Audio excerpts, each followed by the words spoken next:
शिकलेले आहे, मास्टर्स देखील तुम्ही केलेला आहे.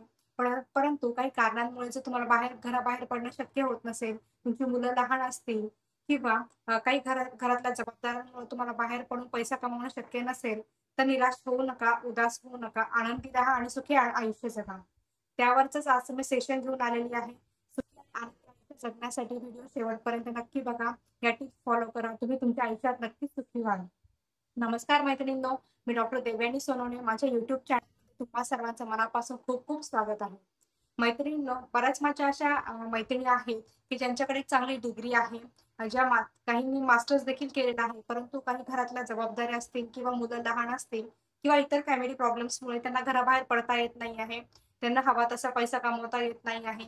परंतु त्या त्यांच्या आयुष्यात सुखी आहेत. पण त्यांचं एकच कंप्लेंट असते, की आम्ही बाहेर पडू शकत नाहीयेत. मग आम्ही घरातल्या घरात राहून देखील आमचं आयुष्य निराशपणे जगावं का? तर नक्कीच आहे मैत्रिणींनो. तुम्हाला तुमचं आयुष्य सुखी करणे हे तुमच्याच हातात आहे. तुम्ही जसा विचार करणार आहे, तसं तुमचं आयुष्य बनणार आहे. त्यासाठी तुम्हाला तुमचं आयुष्य सुखी बनवण्यासाठी चांगले विचार करणं देखील महत्त्वाचं आहे. तर चला मैत्रिणींनो, आपण वळूयाच व्हिडिओकडे. व्हिडिओला सुरुवात करतानाच मी तुम्हाला एक महत्त्वाची टिप्स सांगणार आहे. जर तुम्ही चांगला विचार करणार असाल, तर तुमचं आयुष्य नक्कीच बदलेल आणि सुंदर देखील होणार आहे. मैत्रिणींनो, व्हिडिओचा सुरुवातीचाच पार्ट म्हणजे तुम्ही स्वतःला घरातल्या घरात मेंटेन करा. घरातल्या घरात मेंटेन करायचं म्हणजे काय करायचं, तर स्वतःवर मेहनत घ्यायची. रोज स्वतःला चांगल्या सवयी लावायच्या. सकाळी लवकर उठायची सवय लावायची. त्यानंतर स्वतःला एक्सरसाइजची सवय लावा. स्वतःच्या व्यायामासाठी वेळ काढा. रोज सकाळी फिरायला जात जा. स्वतःची तब्येत मेंटेन ठेवा. तुम्ही जर मेंटेन राहाल किंवा तुम्ही जर फिट राहाल, तरच तुम्ही तुमच्या परिवाराची देखील काळजी घेऊ शकता. मैत्रिणींनो, इतर बाहेर जिममध्ये जाऊन पैसे खर्च करण्यापेक्षा स्वतःच आपण गार्डनचे 2-3 राउंड्स मारले, काही योगा केल्या, त्याच्यानंतर जंपिंग जॅक्स जर केले, तर तुम्हाला लवकरच तुमच्या तब्येतीमध्ये खूप जास्तीचा फरक जाणवेल. त्यानंतर स्वतःचं वजन नियंत्रित करण्याचा प्रयत्न करा. बऱ्याच महिला कुटुंबाचं किंवा मुलांचं कारण सांगून स्वतःच्या वजनाकडे दुर्लक्ष करतात किंवा आम्हाला एक्सरसाइजला वेळच मिळत नाही असं कारण देऊन स्वतःचं वाढत्या वजनाला ते निमित्त देतात.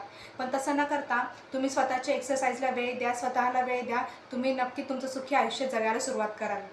मैत्रिणींनो, त्यानंतर येतं आपल्या आयुष्यातलं सगळ्यात महत्त्वाचा घटक म्हणजेच आपली मुलं. तुम्ही तुमच्या मुलांकडे मनापासून लक्ष देण्याचा प्रयत्न करा. प्रत्येक आई ही आपल्या मुलाकडे मनापासूनच लक्ष देते, पण बऱ्याच वेळेस काय होतं, की आपण कामाच्या गडबडीमध्ये म्हणा किंवा इतर टेन्शन्समुळे आपण मुलांच्या गरजा देखील विसरून जातो.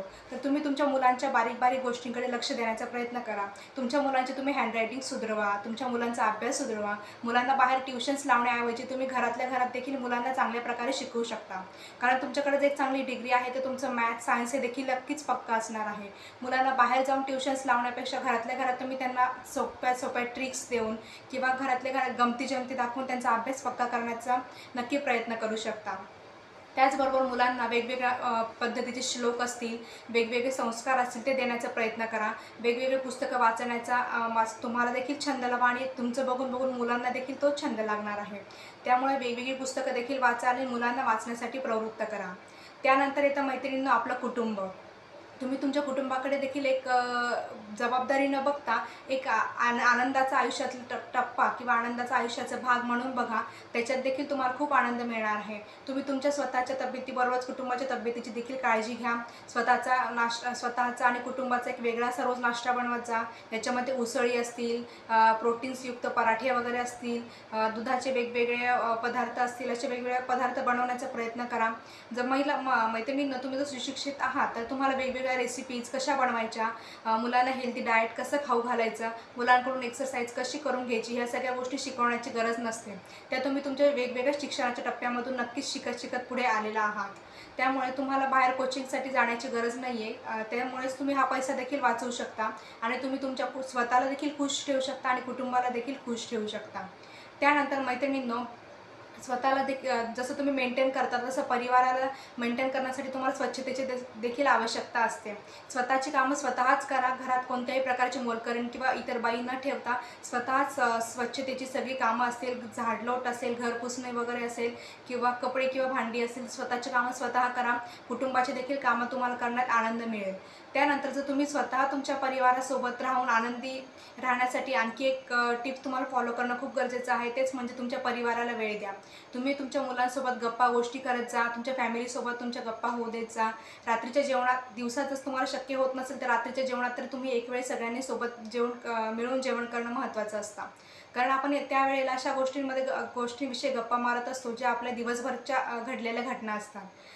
त्यामध्ये तुम्हाला जाणून येईल, समजेलच की तुमच्या मुलांमध्ये तुम्हाला आणखी काय प्रोग्रेस करायची आहे, किंवा तुमच्या कुटुंबामध्ये तुम्हाला कसली उणीव भासत आहे, किंवा आणखी कोणत्या गोष्टीमध्ये तुम्हाला सुधारण्यासाठी स्कोप आहे. ह्या सगळ्या गोष्टी तुम्हाला गप्पांमधून नक्कीच कळणार आहेत मैत्रिणींनो. म्हणून तुम्ही स्वतःला सुशिक्षित जर समजत असाल तर असं कधी कमी समजू नका की मी बाहेर जाऊन पैसे कमवत नाही आहे, किंवा मी माझ्या मुलांसाठी काही पैसा कमवून आणत नाही, यामुळे माझी किंमत कमी होईल, असं बिलकुलच नाही मैत्रिणींनो. तुम्ही जर सुशिक्षित स्त्री असाल तर तुम्ही घरात राहून देखील तुमचं आयुष्य खूप सुखी करू शकाल. त्यानंतर स्वतःच्या आवडीनिवडी जपायला शिका. जसं तुम्हाला आज रांगोळीची वगैरे आवड असेल तर तुमच्या मुलांना देखील रांगोळी कशी काढायची, उत्तम प्रकारे तुम्ही कसं प्रेझेंटेशन करू शकता, रांगोळी असो किंवा मेहंदी असो किंवा कोणतंही आर्ट असो, तुम्ही तुमच्या मुलांना ती कला देण्याचा प्रयत्न करा. तुमची मुले देखील ती कला जोपासतील आणि खूप सुंदर अशी पुढे पिढी जात राहील. त्यामुळे आणि रांगोळी असेल किंवा वेगवेगळ्या वस्तू बनवण्याचा तुम्हाला जर छंद असेल तर हा छंद तुमच्याबरोबर तुमच्या मुलांना देखील लागण्यास खूप मदत होईल. त्याचबरोबर येतं मैत्रिणींनो, तुम्ही स्वतःच्या परिवाराची काळजी घेताना स्वतःला एक स्वच्छतेची सवय लावा. आजूबाजूचा परिसर स्वच्छ ठेवा. त्यामुळे तुमचं आरोग्य देखील सुधारेल, परिवाराला देखील स्वच्छ राहण्याची सवय लागेल. मैत्रिणींनो, सुशिक्षित आहात पण जर तुम्ही घरात असाल तर ह्या टिप्स नक्की फॉलो करा. तुम्हाला तुमचं आयुष्य सुखी, समृद्धी आणि आनंदी बनवण्यासाठी खूप मदत होणार आहे. व्हिडिओ आवडल्यास लाईक, शेअर आणि सबस्क्राईब नक्कीच करा.